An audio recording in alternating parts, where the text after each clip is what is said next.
Hello, everyone, and welcome to another episode of Integrity Matters by Turnitin. With me in the house today is Professor Kevin Ashford-Rowe of Queensland University of Technology. Kevin, can we meet you? Can you introduce yourself? Give us a little bit about your academic background, your area of research, and what you generally do at Queensland University of Technology. Okay, so I might do that in reverse order.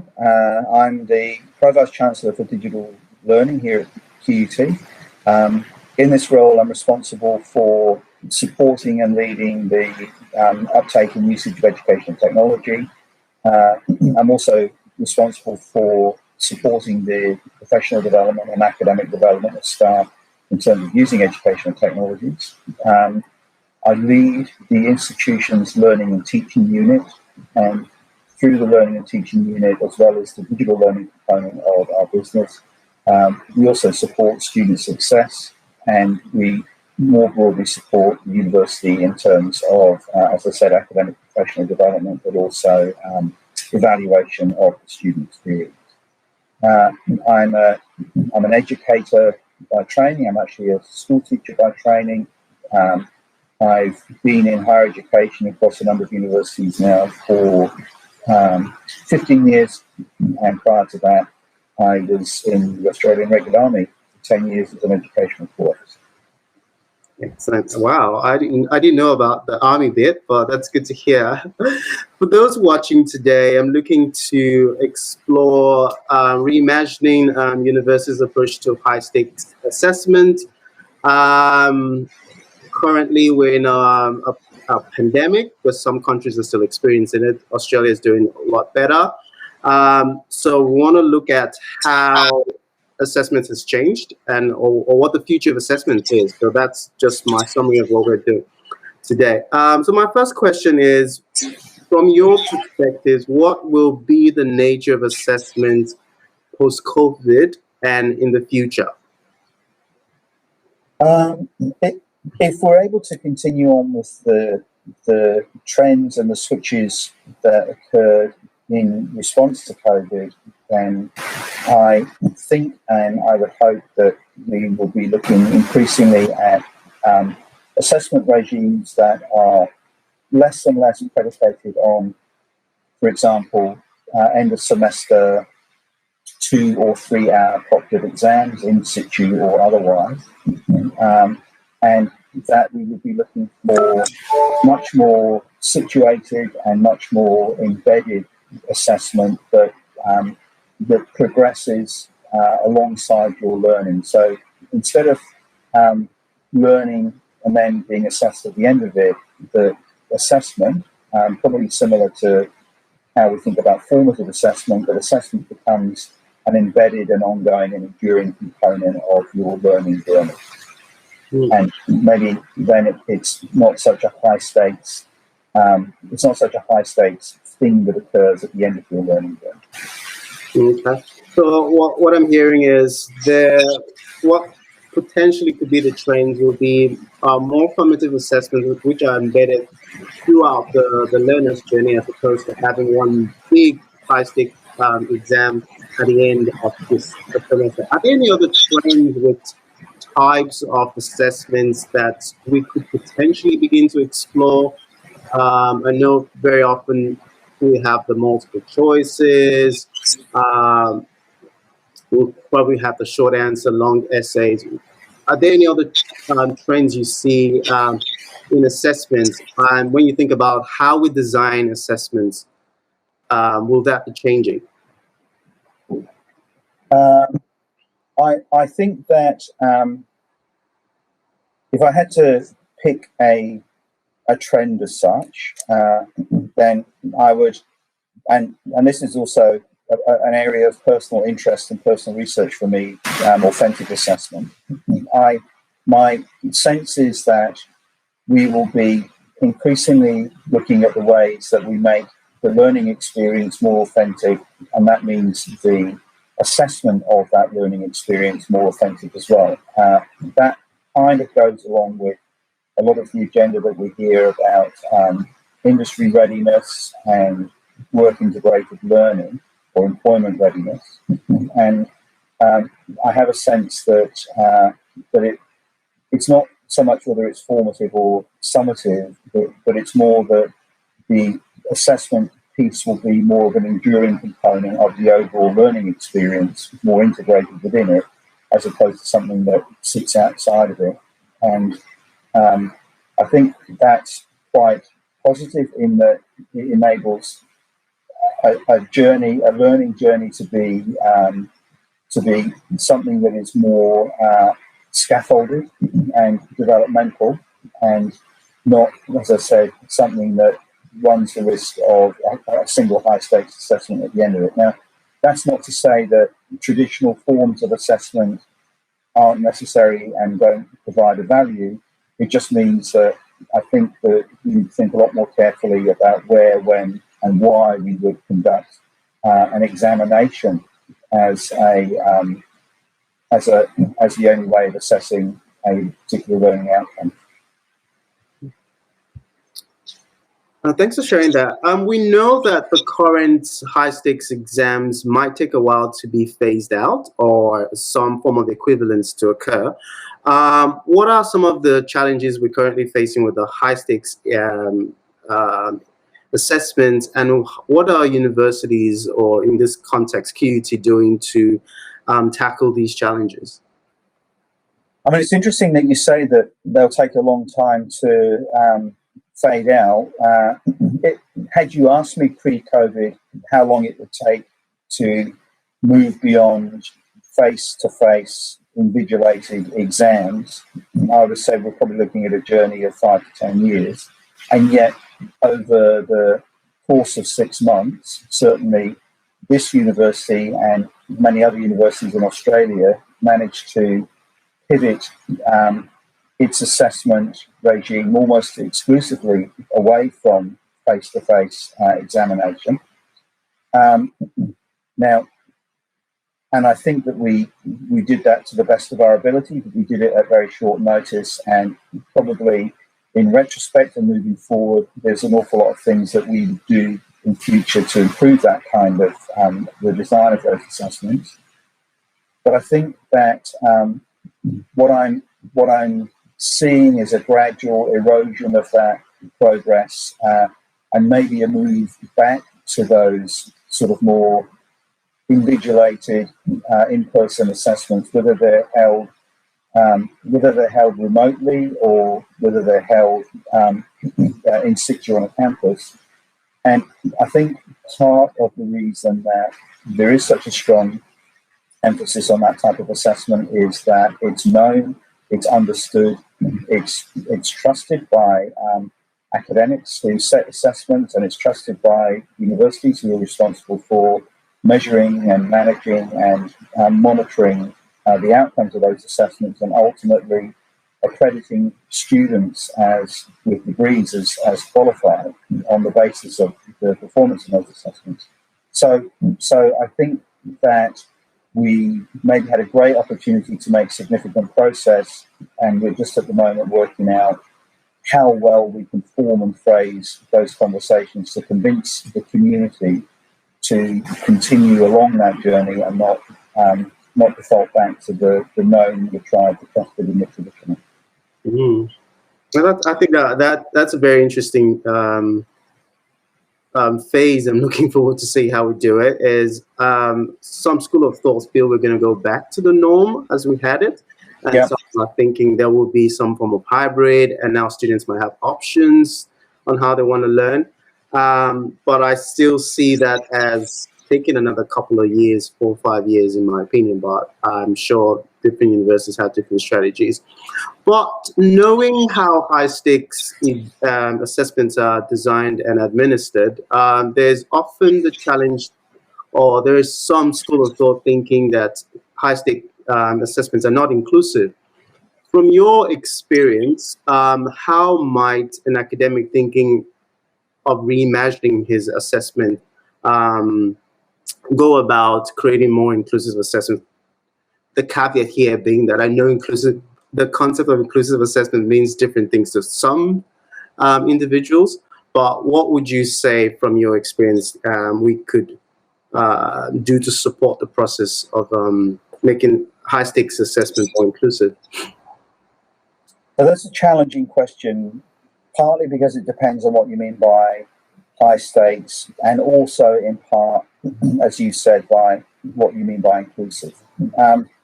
Chucks, if you're thinking of exams, end of semester, 2-3 hour exams as being high stakes assessments, then I know that we are obliged institutionally and legally to think about accessibility as a component of inclusivity anyway in the design and the development and the delivery of those assessments. If we change the modality of assessment, then whether that makes it easier to be more inclusive, I think that's probably going to be a function of the design of the assessment itself and the thinking around deliberately and overtly assuring ourselves at the outset that we are designing assessments in ways that make them accessible for students from a whole range of backgrounds, and that they are as inclusive as they can be. Okay. Earlier on, you touched on the need for more authentic assessments, and I'm going to, in this case, when I'm talking about high stakes assessment, I'm going to be referring to the final 3 hour long exams or take home open book that are timed and could go from somewhere between 50 to 70% of the students' performance scores. Have you got any practical strategies academics might take into consideration when designing these high-stakes assessments, especially thinking about the need for authentic assessments? Look, I have to be really careful here that I'm not necessarily making a case for authentic assessment per se, or I'm not either necessarily saying that the place for exams is completely and utterly gone. And it's a bit like the conversation around lectures. You know, that there is probably a place for that dissemination of information in one place, as long as we understand exactly how the lecture works and education, what the lecture can deliver on, and that we're using technologies to make it more accessible.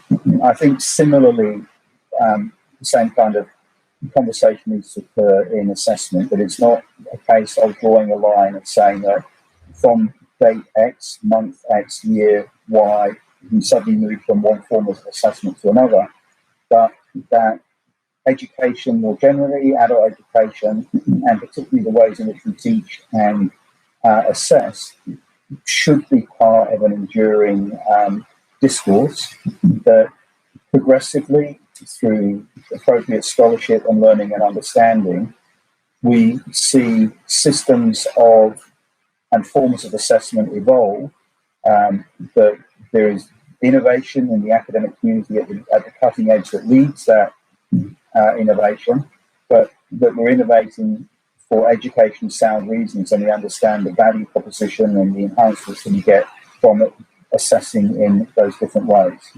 I just happen to think that increasingly the trend that I see is likely to be moving us away from those high stakes assessments to more embedded and more authentic ways of assessing.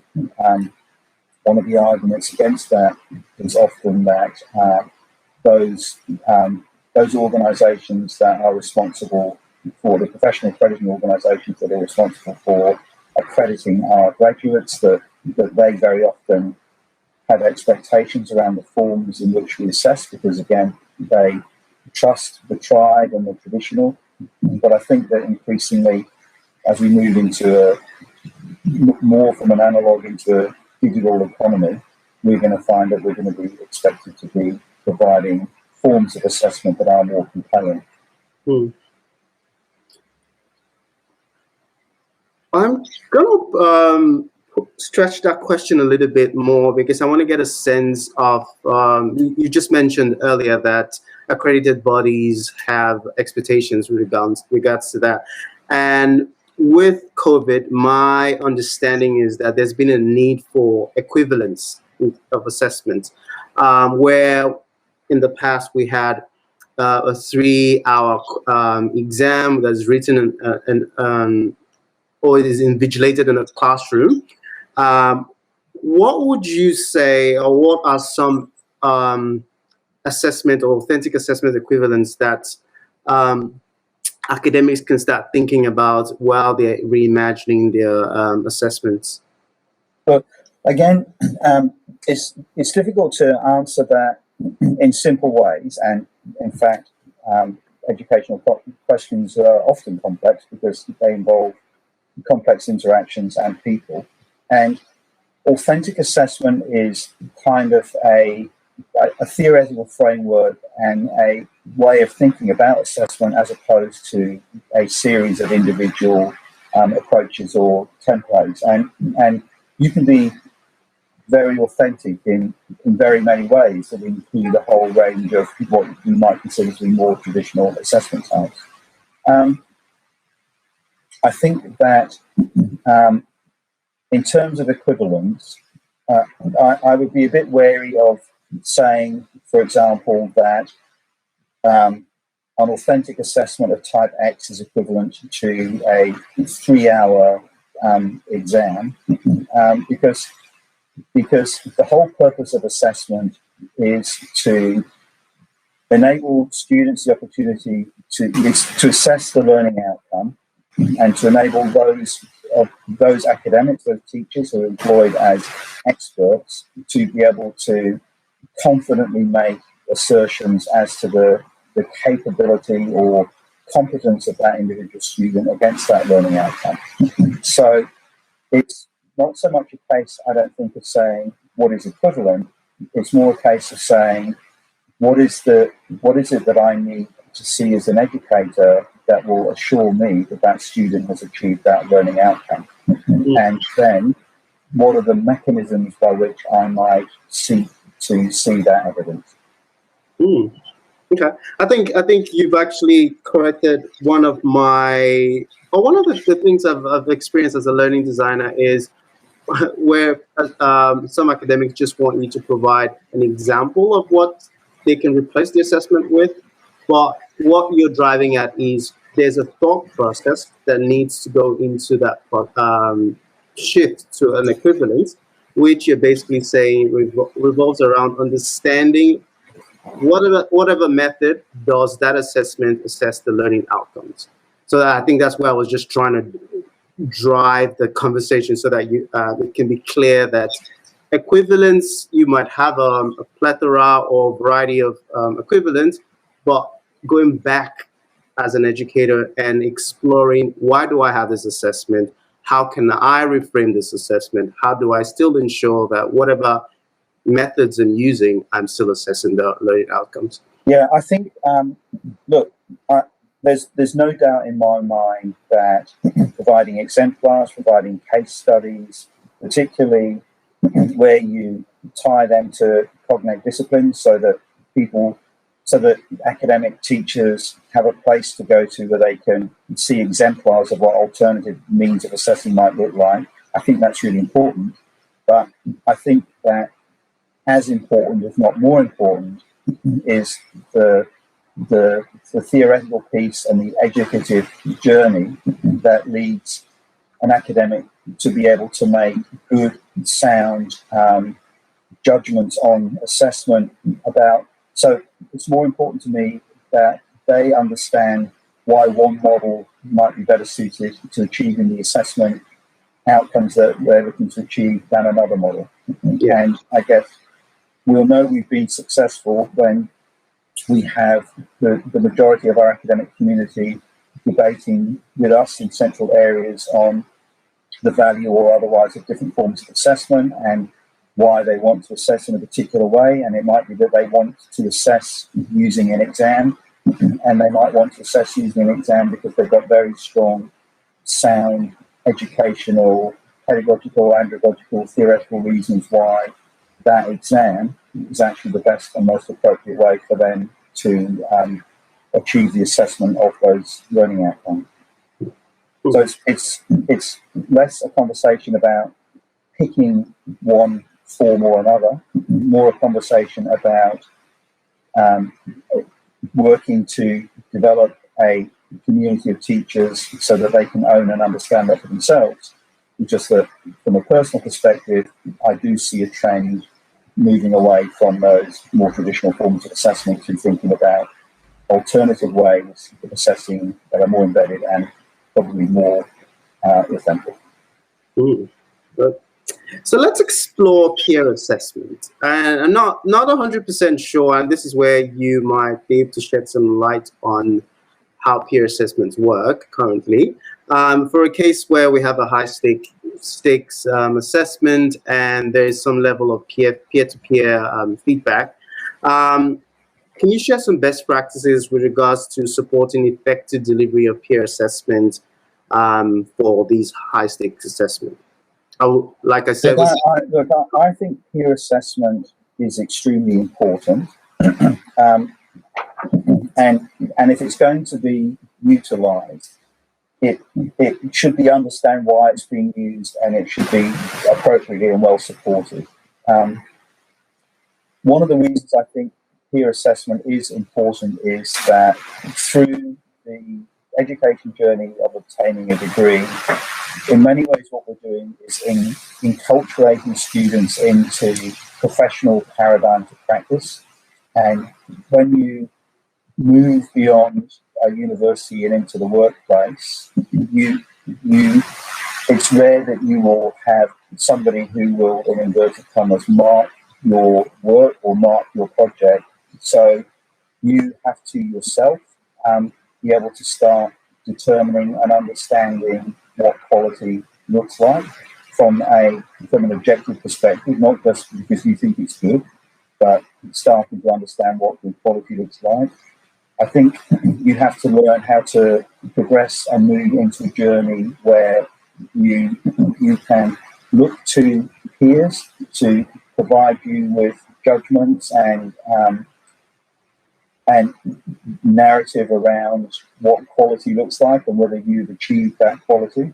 And then I think ultimately, from an education perspective, there is a final arbiter, which is the person marking it. But if we get those bits along the way right, then we should have a situation where when a student submits a piece of assessment, that they have already, from their own evolving professional discourse, started to be clearer and understand what level of quality they think it's achieved, and maybe have some evidence from peers along the way, so that when they get a mark or a final determination on that assessment, that they find, as they're maturing on their education journey, that final mark is much more consistent with where they thought that it should be. I don't know the work off the top of my head, but I know Royce Sadler has written about this several years ago, and it was his work that kind of drew me into this notion of peer and self-assessment. But I think they need to be part of a bigger framework in terms of delivering assessment, and it can be peer assessment in and of itself, particularly if it's formative, but you have to really understand why you're doing it and what is the expectation, what is the developmental narrative for the student who's marking another student's piece of work, as well as the student who's having their piece of work commented on that. Excellent.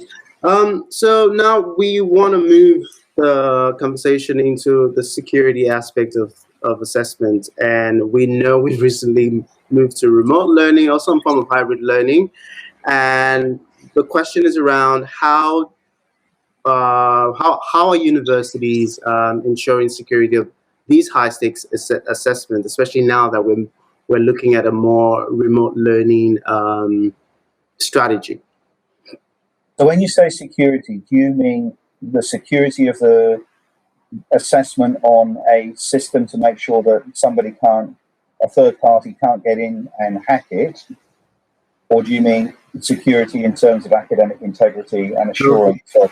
Both of them. So we're looking at in an instance where the assessment is going to be done with a technology, how can you prevent hacking? At the same time, the integrity angle, how can you ensure that students are still observing academic integrity as a mindset and still doing what they should do? So I think the first one, how do you ensure the security of a piece of assessment on a system, probably from an institutional perspective, and an institution like the university comes back to the ways in which the university protects and manages data on its systems anyway, and that piece of information, that data point that happens to be a piece of assessment, should be as secure as any other piece of data, and should be secured appropriately in terms of, I mean, this is difficult to say because some institutions will have information on in-house servers, some will be using information that's systems that are in the cloud, most will be working as a combination between the two, but they will be taking overt responsibility for managing the security of that data through those systems, through that university digital ecosystem that they're responsible for managing. Becomes a lot more challenging, of course, if students are using external third-party systems that aren't properly integrated into those systems, into the institutional systems. Then it's obviously harder to control the security.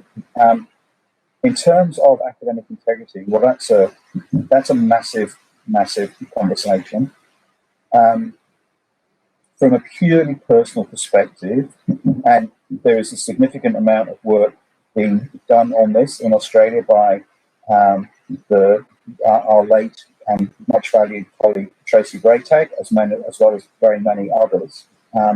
It seems that in many respects, the more traditional forms of assessment, like the essay and the end of semester exam, are often the kind of the lower hanging fruit or the easier forms of assessment for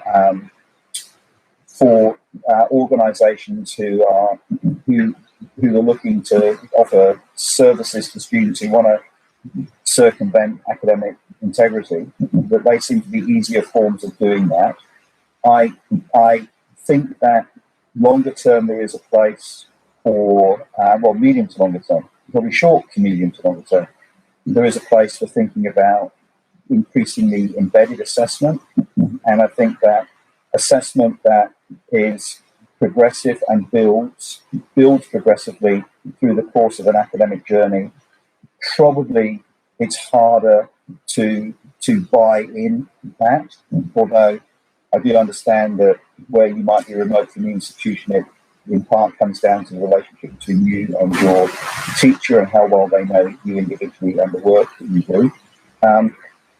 I think that there is definitely space in this conversation for ensuring that universities have the right kind of policy settings in place. And I know in Australia, TEXA is looking very carefully at that. But I also think it's an educative narrative as well, in that we need to be clearly and overtly working with students from the outset to explain to them what does academic integrity mean, what does it look like, what are the risks and pitfalls, and why is it really fundamentally important that the work that you do, the work that you provide is your own work, and that you're judged on the merits of that.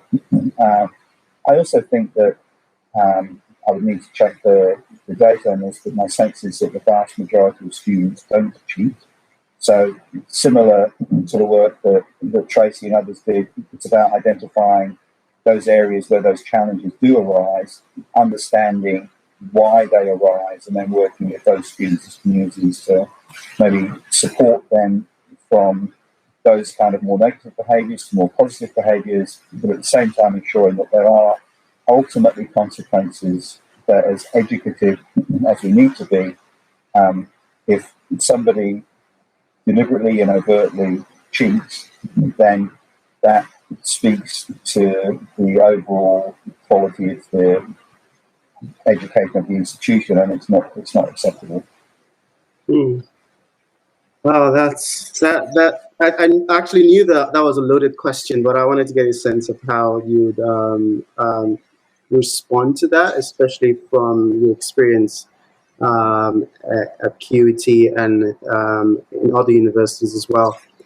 Looking at feedback and the need for, we know we're moving into a culture where, especially in the remote settings, we still need to find a way to give students feedback.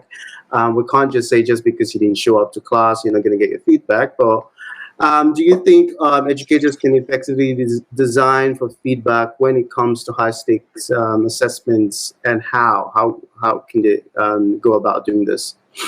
Look, I think feedback is, alongside assessment, a fundamentally vital and important part of the educative process. And if you think that your ability to learn is predicated on your learning something, testing that knowledge, putting that forward for some form of assessment, and receiving some kind of report from an expert that tells you how you could have improved that,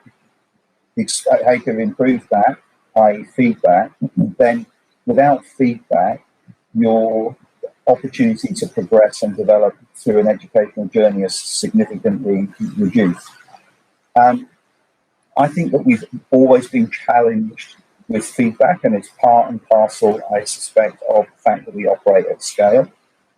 I think that because we often separate the learning and teaching from the assessment, we maybe see the assessment as a separate part of the learning journey when it should be an integrated part of the learning journey, and that therefore assessment should perhaps be something that's ongoing and enduring, maybe smaller stakes and delivered in smaller ways, as opposed to always waiting for high stakes assessment and then a big piece of feedback that you get at the end of it.